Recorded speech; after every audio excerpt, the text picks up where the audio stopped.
Introduction: the greatest beer run ever. Truth is often stranger than fiction, and sometimes a real-life tale is so outlandish that people are often left to wonder, why hasn't this been made into a movie? This is one of those stories. In November 1967, a 26-year-old John Chickie Donahue was having a drink at Doc Fiddler, a local bar in the Inwood neighborhood of Manhattan, New York.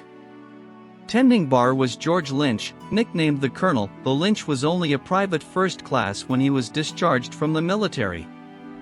Lynch was a vehement patriot who had little tolerance for the growing anti-war movement that was gaining steam as the quagmire of the Vietnam War ground on. That night, Donahue was listening intently to Lynch demonstrating his dissatisfaction with protests playing out on the TV above the bar. Always willing to show his appreciation for those in uniform, the Colonel exclaimed, "Somebody ought to go over to Nam, track down our boys from the neighborhood." The crazy idea takes root. Donahue, a former Marine, was a member of the Merchant Marine civilians tasked with sailing tankers, cargo ships, and other supply vessels who were vital for logistics in any conflict. When he asked why, Lynch stated that he wanted to bring a beer to every man from the neighborhood serving in Vietnam. Donahue thought Lynch was joking, but it was soon clear that he was not. It was also clear that there was no way Lynch could pass for Donahue, so using his ID card would be pointless. All other forms of travel to Vietnam were restricted to civilians for obvious safety reasons. Still, inspired by the Colonel's enthusiasm, Donahue decided on a whim to travel to Vietnam himself in order to hand out beer to his old drinking buddies. The human cost. At that point, 28 Inwood residents had been killed in action. Included in this number was Tommy Minogue, a combat medic and friend of Donahue who sacrificed his life to protect his commanding officer and helped fight off an overwhelming NVA attack on his greatly outnumbered unit. For his actions, he would receive the Congressional Medal of Honor. Inspired by their sacrifice, Donahue wanted to support the others still overseas as fast as he could. Planning the impossible. The first challenge was finding where the servicemen were stationed. For security reasons, any correspondence to and from Vietnam was censored, with exact locations omitted. Still, word spread, and family and friends ventured to Doc Fiddler, giving names of service members along with cryptic references to unit names, as well as slivers of information from letters home, such as places the men had visited. First contact, Tommy Collins. It was here that Donahue had a stroke of luck. The ships in the harbor were guarded by military police, one of them being Tommy Collins, who was one of the men on the list. As it turned out, Collins was on duty, ready to be relieved when Donahue called up to him. Collins did a double take, clearly not expecting his friend to travel to the other side of the planet to deliver a beer. Once the shock wore off, Collins downed the beverage and burst out laughing at the absurdity of it all. The men, along with some of Collins's bunkmates, then spent the rest of the night drinking and reminiscing at a local bar.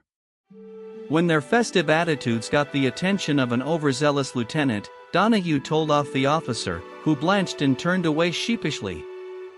Apparently, he believed that Donahue, dressed in jeans and a plaid shirt, was working for the CIA and backed off. This civilian clothing would serve him well in the coming weeks. Heading north, the search continues. After spending the night at the barracks, Donahue then headed north. As luck would have it, one of the men in the bar that night was a member of the 1st Air Cavalry Division, the same unit as Ricky Duggan, another Inwood resident on the list. The man had no issues bringing a random civilian on the mail run scheduled for 8 a.m. the next morning. Working through a hangover, Donahue boarded a Grumman Albatross headed for Key and Bravo Company, 1st Air Cavalry. It was here that Donahue's luck faltered. Bravo Company had left that position and were headed north about 200 miles toward the demilitarized zone separating North and South Vietnam. Fortunately, there was another mail run scheduled for that new location. The downside was Donahue only had less than an hour to make the 1 p.m. flight. A chance encounter, Kevin McClune. Picked up by a passing jeep, he explained his mission to the distracted driver. The vehicle came to a screeching halt. The driver was Kevin McClune, another man on Donahue's list. Once he overcame the astonishment, Kevin, who was a former Marine and was at the time working as a civilian contractor, enjoyed a can of Rheingold before speeding off toward the airfield. Saying his goodbyes to McClune, Donahue then boarded another plane, the crew not questioning why a civilian wanted to travel with them, once again assuming him to be a CIA operative. To the DMZ, finding Rick Duggan. Landing in Fubai, he then managed to board a Huey, the crew also believing him to be working for the CIA, headed for the Quang Tri province near the DMZ. Duggan was at an observation post overlooking the DMZ when his sergeant radioed him to return to the command post. Entering the bunker, he did a double take, clearly not expecting a drinking buddy to show up handing out beers. He and Donahue, along with Duggan's comrades, spent a good portion of the night talking about life back home but refrained from drinking since the enemy was so close at hand. That very night, their positions were hit by NVA infiltrators, and Donahue did his best to keep his head down. He even joined the men on a patrol the next day. The day after that, he boarded a CH-47 Chinook which dropped him off near Quang Tri Airfield. After a series of misadventures, Donahue made his way back to Canaan, where, to his horror, he found that his ship had departed without him. Stranded in Vietnam. The captain had heard rumors of an expected VC attack and expedited the unloading process before sailing off. In desperation, Donahue then headed towards Saigon, begging, bluffing, and doing whatever he could for transit.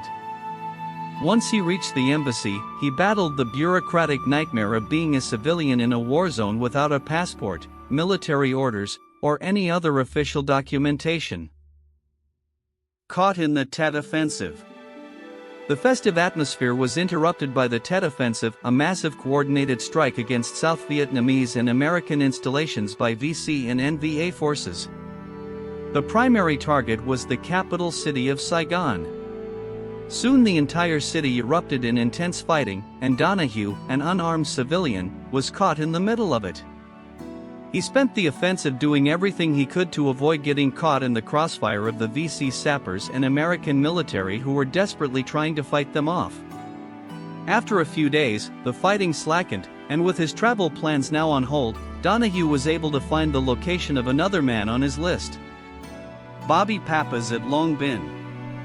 Bobby Pappas was a communications specialist based at Long Bin Base, about an hour from Saigon.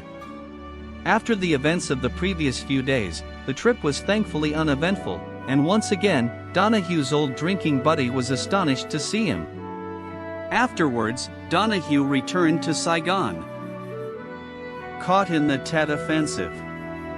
The festive atmosphere was interrupted by the Tet Offensive, a massive coordinated strike against South Vietnamese and American installations by VC and NVA forces. The primary target was the capital city of Saigon. Soon the entire city erupted in intense fighting, and Donahue, an unarmed civilian, was caught in the middle of it. He spent the offensive doing everything he could to avoid getting caught in the crossfire of the VC sappers and American military who were desperately trying to fight them off.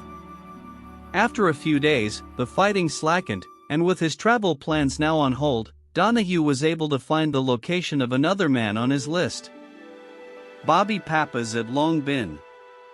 Bobby Pappas was a communications specialist based at Long Bin Base, about an hour from Saigon. After the events of the previous few days, the trip was thankfully uneventful, and once again, Donahue's old drinking buddy was astonished to see him.